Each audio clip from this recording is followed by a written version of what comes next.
Dewa nak bagi tahu perbezaan di antara EV dan juga hybrid. Dekat Dewa ni sekarang ada dua kereta S-Class top spec. Yang satu EQS 500, yang nombor dua S580E. Kereta EV ni dia jalan 100% dengan electricity saja. So bila kita tengok kereta hybrid pula, petrol dan juga elektrik boleh jalan. Perbezaan nombor dua, untuk kereta EV korang ada satu kompartmen je untuk cucuk plug nak charging. Untuk kereta hybrid pula guys, ada dua kompartmen. Nombor 1 dekat belah kanan kita ada petrol. Belah kiri pula untuk korang charge bateri.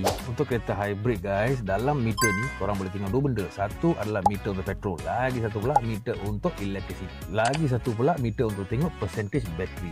Lain untuk kereta EV yang korang takkan nampak percentage minyak, hanya percentage bateri je korang boleh tengok.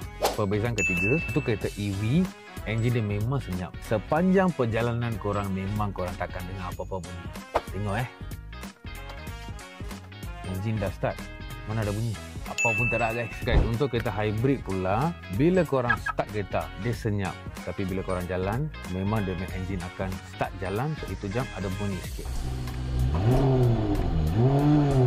So korang ni geng mana? Masih petrol ke atau fully EV? Dekat Dewa ni dua-dua pun ada guys. Macam biasa, cepat tekan link dekat bio. Sekarang juga untuk sewa mana korang mau. Ingat guys, nak cari kereta sewa mewah, carilah Dewa.